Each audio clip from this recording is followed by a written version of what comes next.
bagaimana kabarnya hari ini?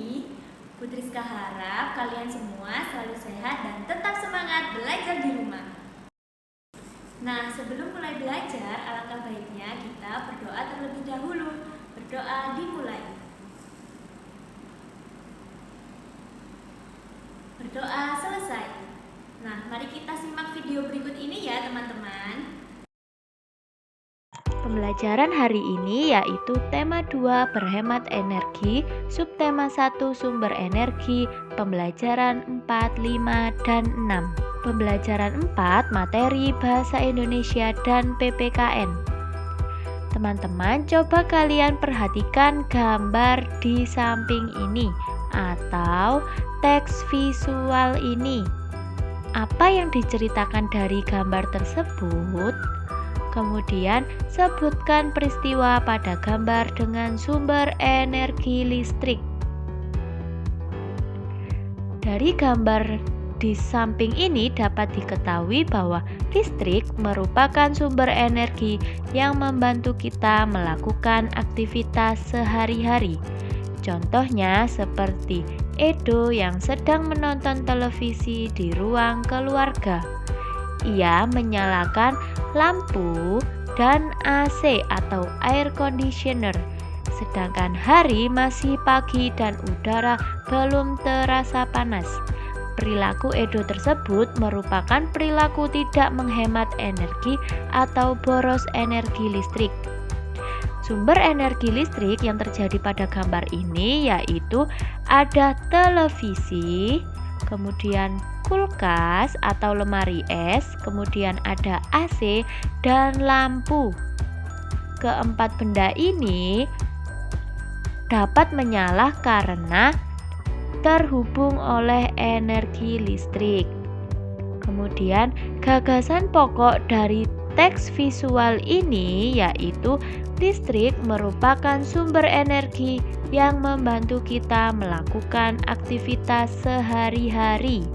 Sedangkan kalimat contohnya seperti Edo yang sedang menonton televisi di ruang keluarga, ia menyalakan lampu dan AC, sedangkan hari masih pagi dan udara belum terasa panas. Perilaku Edo tersebut merupakan perilaku tidak menghemat energi atau boros energi listrik, termasuk gagasan pendukung. Selanjutnya, apakah teman-teman masih ingat tentang hak dan kewajiban? Hak merupakan sesuatu yang menjadi milik kita dan menggunakannya sesuai dengan keinginan.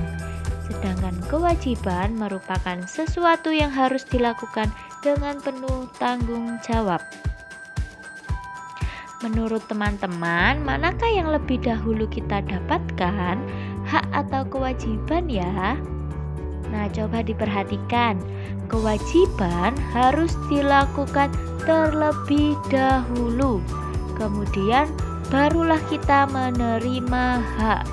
Bila kewajiban telah dilakukan dan hak telah diterima, maka dapat dikatakan hak dan kewajiban telah dilakukan secara seimbang. Jadi, apabila teman-teman tidak melakukan kewajiban, maka teman-teman juga belum tentu dapat menerima hak. Tapi jika teman-teman melakukannya secara seimbang, maka teman-teman juga mendapatkan kewajiban dan hak juga secara seimbang dan berjalan selaras.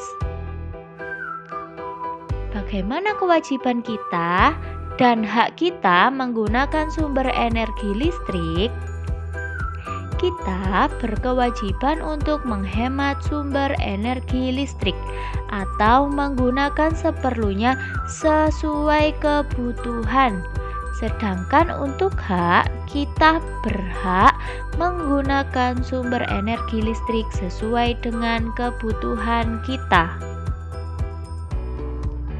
Teman-teman, coba kalian ceritakan pengalaman kalian ketika menggunakan energi listrik serta hak dan kewajibannya yang kalian dapatkan ketika menggunakan energi listrik.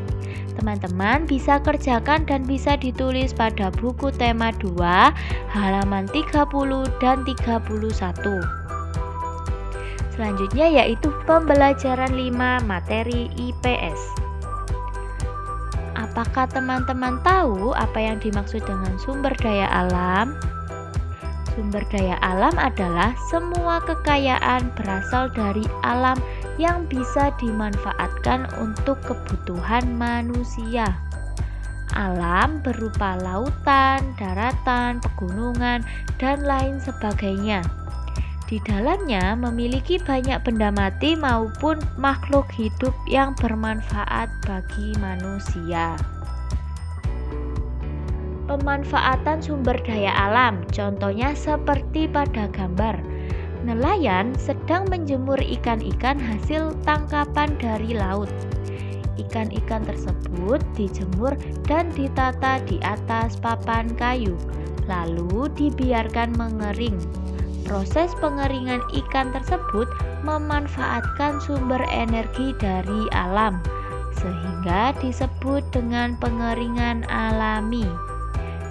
Jadi, pemanfaatan sumber daya alam dari gambar tersebut adalah memanfaatkan sumber energi panas dari matahari untuk mengeringkan ikan. Bagaimana keterkaitan sumber daya alam dengan masyarakat? Pada teks yang ada pada buku tema 2 halaman 38, teman-teman dapat menemukan kegiatan dan sumber daya alam terkait di Kota Banyuwangi. Kaitan sumber daya alam dengan kehidupan masyarakat Banyuwangi yaitu sumber daya perikanan yang melimpah, mampu menyerap tenaga kerja masyarakat. Pembelajaran selanjutnya yaitu pembelajaran 6 materi Bahasa Indonesia dan PPKN.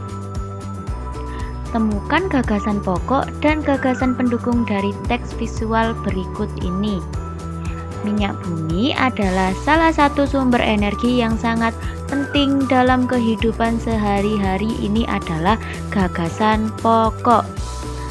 Sedangkan manusia menggunakan minyak bumi untuk beragam aktivitas. Salah satu manfaat minyak bumi bagi manusia yaitu sebagai bahan bakar kendaraan bermotor, merupakan gagasan pendukung. Pada paragraf kedua, kita sebagai warga negara mempunyai hak untuk memanfaatkan minyak bumi dalam mendukung aktivitas sehari-hari. Ini merupakan gagasan pendukung. Sedangkan kalimat namun di sisi lain kita juga mempunyai kewajiban untuk menghemat penggunaan minyak bumi. Kalimat tersebut merupakan gagasan pokok. Selanjutnya pada paragraf 3, minyak bumi merupakan sumber energi yang tidak dapat diperbarui karena proses pembentukan minyak bumi membutuhkan waktu yang lama, bisa mencapai jutaan tahun. Selanjutnya, coba teman-teman buat kalimat ajakan untuk menghemat energi minyak bumi. Teman-teman bisa tulis pada buku tema 2 halaman 43. Hak dan kewajiban memanfaatkan minyak bumi. Berhak memakai minyak bumi untuk bahan bakar kendaraan bermotor. Masyarakat wajib untuk menjaga serta menghemat penggunaan agar tidak cepat habis, sebab minyak bumi tidak bisa diperbarui. Contohnya, tidak mengeksploitasi tambang minyak bumi dan menimbun minyak bumi agar tidak langka. Menurut teman-teman, bagaimana jika kita tidak menjalankan kewajiban dengan baik? Coba kalian jawab pada kolom komentar ya, teman-teman. Nah, itu tadi video pembelajaran pada hari ini. Semoga bermanfaat dan sampai jumpa di video berikutnya. Wassalamualaikum warahmatullahi wabarakatuh. Tetap semangat ya, teman-teman.